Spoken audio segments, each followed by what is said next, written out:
Halo teman-teman semua, selamat pagi, selamat siang, dan selamat malam untuk semuanya.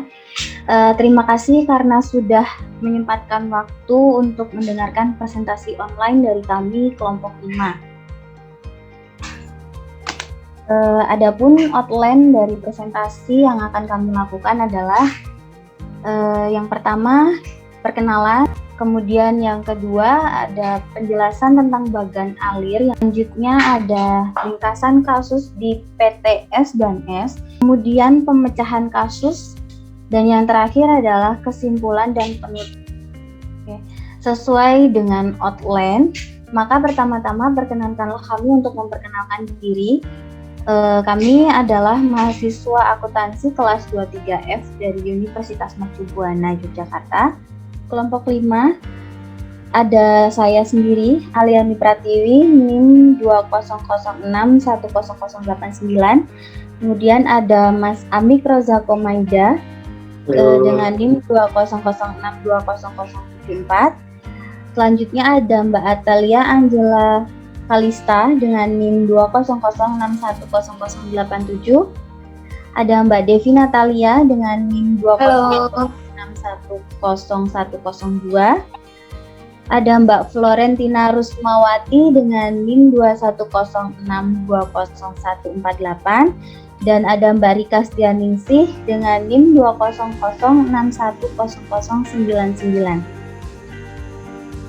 Presentasi online ini kami lakukan dalam rangka memenuhi tugas mata kuliah Sistem Informasi Akuntansi yang diampu oleh Bapak Yuda Stadius Adi Carindra, SEMSI AK CA. Sekian perkenalan dari kami. Selanjutnya adalah penjelasan singkat mengenai bagan alir atau flowchart yang akan disampaikan oleh Amik Rozako. Kepada Amik Rozako, saya persilakan. Terima kasih Mbak Alin.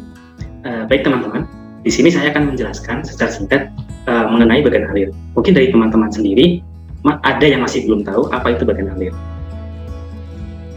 Bagan alir atau yang sering disebut dengan flowchart merupakan teknik analisis yang menggunakan seperangkat simbol yang standar untuk menjelaskan gambar beberapa aspek dari sistem informasi secara jelas, ringkas, dan logis. Bagan alir menggunakan seperangkat simbol yang standar untuk menjelaskan gambaran prosedur pemrosesan transaksi yang digunakan oleh perusahaan dan arus data melalui sistem. Agar dapat dipahami secara sederhana, kita ambil contoh seperti perusahaan manufaktur.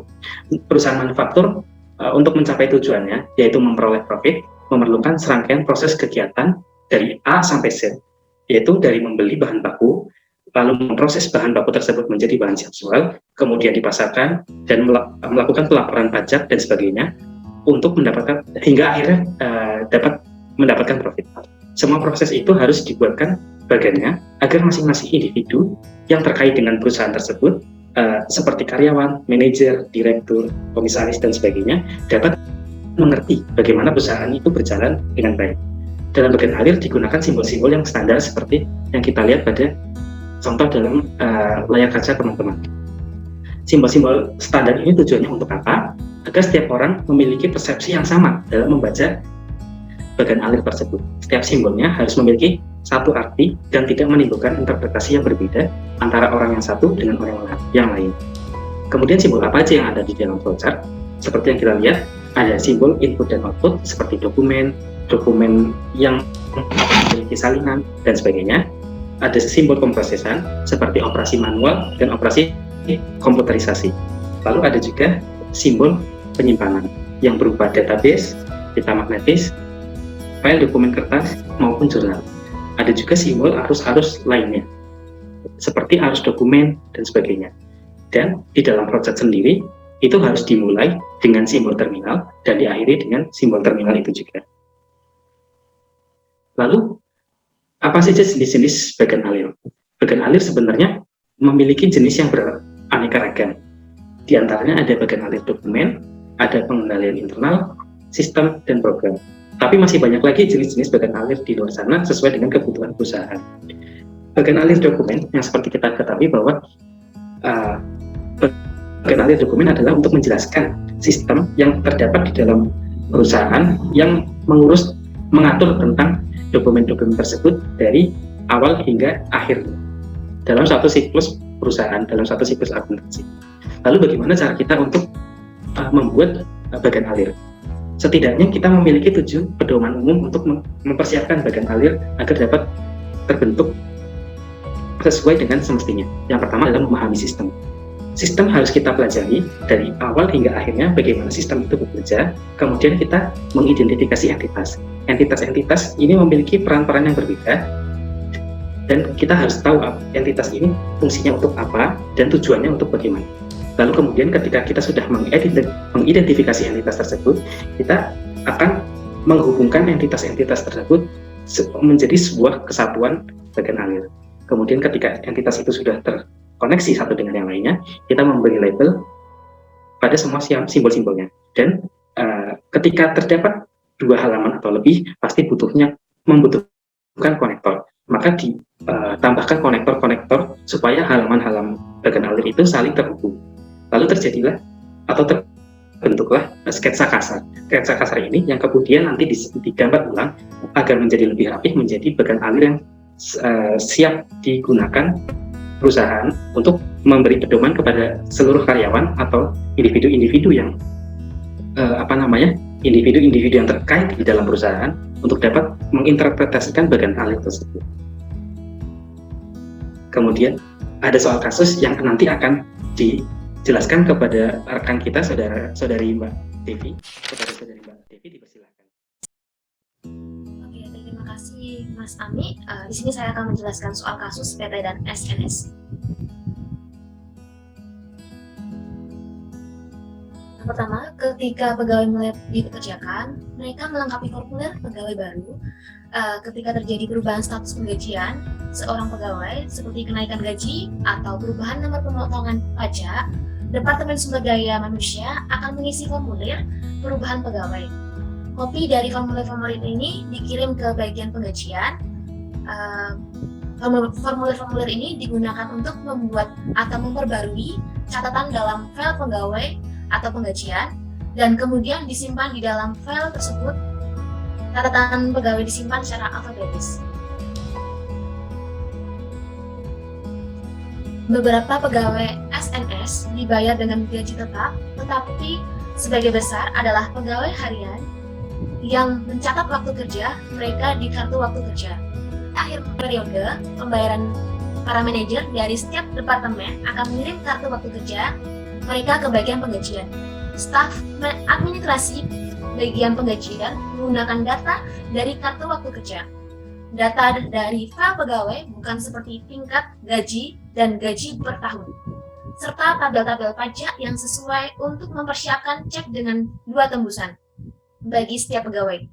Tersebut juga mempersiapkan 2 tembusan daftar penggajian yang memperlihatkan gaji kotor, pengurangan pajak, dan gaji bersih untuk setiap pegawai.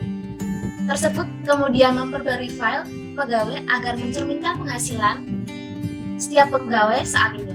Pembayaran pegawai diberikan ke Susan, daftar penggajian diberikan ke staf administrasi, bagian utang, kartu-kartu waktu kerja, dan kopi dari daftar penggajian, serta cek pembayaran akan disimpan berdasarkan tanggal di dalam file penggajian. Pada setiap periode pembayaran, staf administrasi bagian penggajian menggunakan data yang terdapat dalam file pegawai penggajian untuk mempersiapkan laporan ringkasan penggajian, file summary report bagi Susan, agar dia dapat mengendalikan dan mengawasi biaya tenaga kerja. Laporan ini akan diberikan ke Susan bersama dengan kopi asli dan cek pembayaran gaji pegawai. Setiap bulan, staf administrasi bagian penggajian menggunakan data yang terdapat dalam file pegawai atau penggajian untuk mempersiapkan 2 tembusan laporan kerja. Laporan aslinya akan diberikan ke staf administrasi bagian utang usaha, sedangkan kopi laporannya akan ditampilkan ke dalam catatan pajak yang merupakan bagian file penggajian. Staf administrasi bagian utang usaha menggunakan laporan pajak tersebut dalam mempersiapkan 2 tembusan cek untuk pajak dan 2 tembusan voucher pembayaran tunai laporan pajak tersebut beserta kopi asli setiap dokumen akan diberikan ke Susan, dan laporan pajak tersebut akan disimpan berdasarkan tanggal dalam file utang.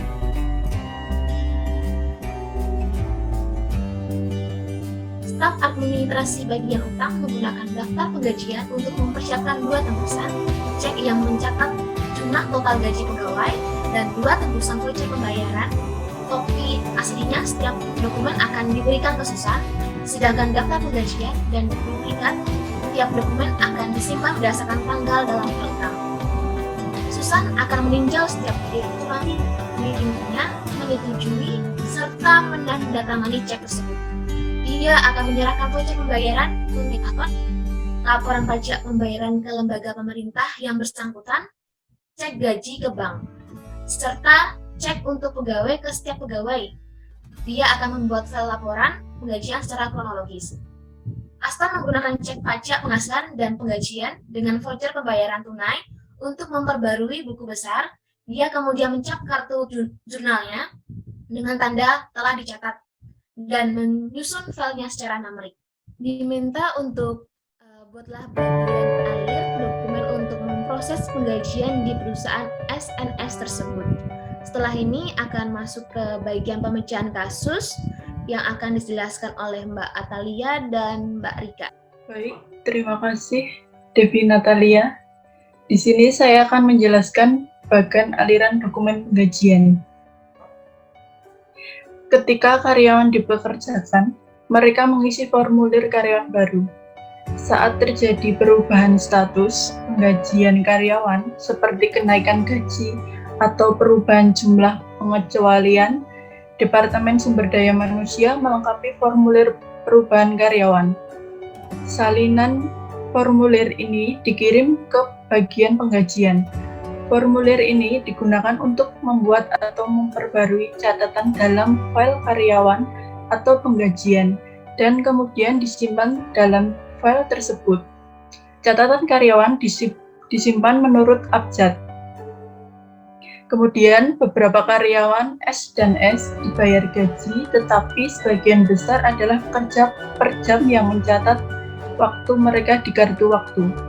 Pada akhir periode pembayaran, manajer departemen mengirim kartu waktu ke departemen penggajian. Petugas penggajian menggunakan data kartu waktu, data dari file karyawan seperti tingkat gaji dan gaji tahunan, dan tabel pajak yang sesuai untuk menyiapkan cek 2 bagian untuk setiap karyawan. Petugas juga menyiapkan 2 bagian daftar penggajian yang menunjukkan gaji kotor, potongan, dan gaji bersih. Untuk setiap karyawan, petugas memperbarui file karyawan untuk mencerminkan penghasilan setiap karyawan saat ini. Kemudian salinan asli dari cek gaji karyawan diteruskan ke Susan. Daftar penggajian diteruskan ke petugas bagian utang usaha. Kartu waktu dari salinan duplikat dari daftar penggajian dan cek gaji disimpan menurut tanggal dan file penggajian. Setiap periode pembayaran, petugas penggajian menggunakan data dalam file karyawan atau penggajian untuk menyiapkan laporan ringkasan penggajian untuk Susan, sehingga dia dapat mengontrol dan memantau pengeluaran tenaga kerja. Flowchart selanjutnya akan dijelaskan Atalia Angela. Di sini kelompok kami juga menampilkan flowchart versi Indonesia sehingga dapat teman-teman mudah mempelajari. Silahkan Atalia Angela. Saya akan meneruskan. Laporan ini diteruskan ke Susan dengan salinan asli dari cek gaji karyawan. Setiap bulan petugas penggajian menggunakan data dalam file karyawan atau penggajian untuk menyiapkan laporan pajak menjadi 2 bagian. Dokumen asli akan diteruskan ke petugas bagian utang usaha dan duplikatnya akan ditambahkan ke catatan pajak dalam file penggajian. Petugas bagian utang usaha menggunakan laporan pajak untuk menyiapkan 2 bagian, cek untuk pajak dan 2 bagian voucher untuk pengeluaran kas. Nah, Laporan pajak dan salinan asli setiap dokumen diteruskan ke Susan. Untuk duplikat disimpan menurut tanggal dalam file hutang usaha. Lalu petugas bagian utang usaha akan menggunakan daftar penggajian untuk menyiapkan cek menjadi 2 bagian untuk jumlah total gaji karyawan dan voucher pengeluaran menjadi 2 bagian. Salinan asli dari setiap dokumen akan diteruskan ke Susan dan daftar penggajian dan duplikatnya akan disimpan menurut tanggal dalam file hutang usaha. Lalu, Susan akan meninjau setiap paket informasi yang dia terima dan menyetujuinya dan akan menandatangani cek tersebut. Lalu, Susan akan meneruskan voucher pengeluaran kas ke Aston, laporan pajak dan pembayaran ke instansi pemerintah yang sesuai. Lalu untuk cek gaji akan diserahkan ke bank dan cek karyawan akan diserahkan kepada karyawan. Lalu, dia akan mengarsipkan laporan penggajian secara kronologis. Aston akan menggunakan pajak gaji dan voucher pengeluaran kas cek gaji untuk memperbarui buku besar. Lalu, akan voucher jurnal dengan menandainya diposting dan akan mengarsipkannya secara numerik. Itu saja penjelasan bagan alir. Lalu kelompok kami juga menampilkan bagan alir dokumen penggajian dalam versi bahasa Indonesia agar memudahkan teman-teman untuk mempelajari lebih lanjut. Lalu setelah itu saya akan meneruskannya kepada Mbak Florentina untuk menjelaskan kesimpulan dan penutup. Kepada Mbak Florentina. Terima kasih Mbak Ata. Oke teman-teman, pada bagian kesimpulan dan penutup, kami akan memberikan tips pengerjaan pemecahan kasus untuk pembuatan flowchart. Caranya mudah saja, jadi teman-teman pisahkan. Yang pertama adalah pihak dan dokumen yang terlibat.